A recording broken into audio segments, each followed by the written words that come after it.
Trois pays sahéliens dirigés par des militaires et qui ont actuellement des relations crispées avec le pouvoir français. C'est dans ce contexte que des citoyens français et européens présents au Burkina Faso adressent une lettre ouverte aux autorités françaises. Dans cette missive, ils désapprouvent la position de la France sur le sujet. Pour en parler, nous sommes en direct de Ouagadougou avec un des signataires de cette lettre, Djerry Barbo. Bonsoir et merci d'être avec nous. Dans cette lettre, vous dites que la décision du gouvernement français a de graves conséquences. Concrètement, quelles sont-elles ? Très concrètement, on est face à une situation assez difficile parce que le gouvernement français s'obstine, je dirais, à maintenir une forme de tension diplomatique avec les autorités locales.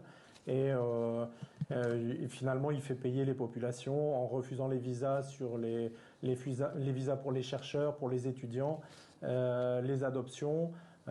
Donc il y a un certain nombre de mesures qui sont en réalité une forme de punition pour les populations ici.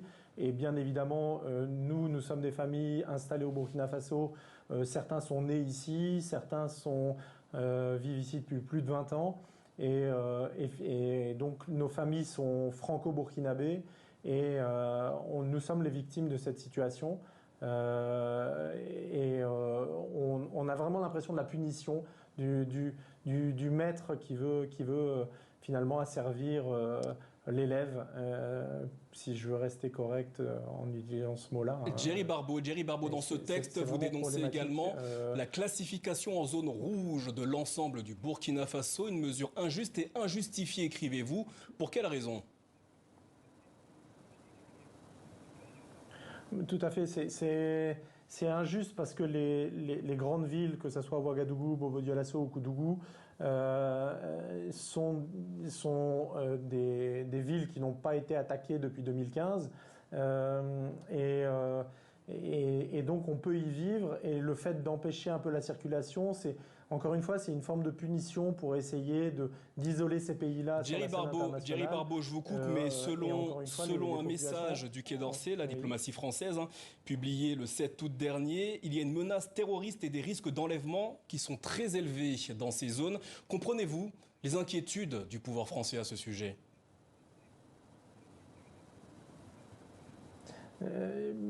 On peut les comprendre, mais après, encore une fois, en quoi là on parle à la limite de la zone rouge, mais en quoi arrêter les visas pour les Burkinabés étudiants ? Il y a des chercheurs en médecine, il y a les étudiants en médecine en spécialisation. Donc on est à contresens de l'histoire sur le rapprochement entre les peuples, et on est dans une situation conjoncturelle tendue, mais on ne doit pas être les victimes. Quand je dis on, c'est les populations qui ont des liens avec ces deux nations, que ça soit dans du travail de recherche, que ça soit dans la vie du quotidien. Aujourd'hui, on ne peut pas faire de démarche administrative vis-à-vis des autorités françaises. Il y a des possibilités qui pourraient être parallèles, qui ne sont pas mises en place, tout simplement données parce qu'on veut nous punir. Et on veut punir finalement des gouvernements qui ne seraient pas dans la droite ligne de ce qu'on souhaiterait d'eux. Et ça, encore une fois, les populations ne peuvent pas subir